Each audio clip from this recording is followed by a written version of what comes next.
Միշա Սարիջանյանը հայրենի գյուղ Լեռնաշենը լքեց երիտասարդ տարիքում, Ղափանում երկրաբանական ինստիտուտն ավարտելուց հետո որպես հորատման վարպետ աշխատել է երկար տարիներ, միայն 25 տարի աշխատել է Երևան նախագիծ ինստիտուտում։ Իմ աշխատասիրությունը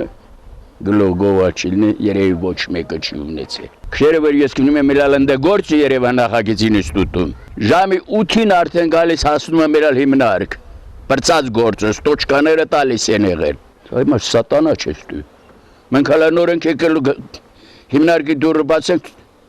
դու աշխատանքդ բրծել ես եկել։ Թոշակի անցնելուց հետո 55 տարեկանում Միշա պապին հայրենի գյուղը կրկին սկսեց ձգել։ Մենք Երևանին չի համար, տուն ենք սարքել, որ գոնե վայելենք։ Լավ աստեղ օդափոխությունը, լավ են, գարունը գալիս ենք, հաշունը գնում ենք։ Դες զբաղմունք կա, դեր մտնում ես տուն տնից դուրս չես գալիս, ինչ պետք է լինի։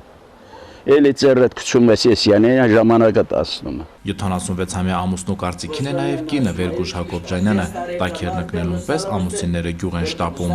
Արդեն գալ օրերս որ գալիս է, այդ տղա դասավորեցեք վեշերես։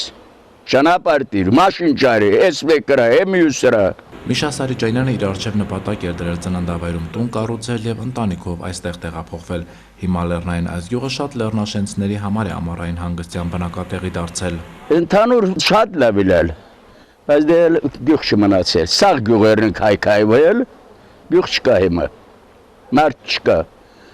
Ամբողջ օրը մանկես մի մարդ չարի որ հետո խոսես։ 76-ամյա Միշա պապը նեղ սրտում է, առաջվա առույգությունը չունի, գալով գյուղնա հողագործությամբ հետո էլ մեղվապահությամբ սկսեց զբաղվել։ Այստեղ թե միրգ բանջարեղենն է համեղ, թե մեղրը, վստահեցնում է Միշա Սարիջանյանը։ Նայաստարին, այն դեղից է կախված։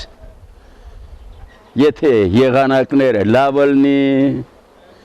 լավ կլինի, եթե չէ, որտեղից։ 10-15 օրվա մեջ է դերքը հավաքում։ Այդ սեզոնին կարող նենց եղանակներն մի գրամելապյան չբերի։ Անցյալ տարի մի հատ խնձոր չկար։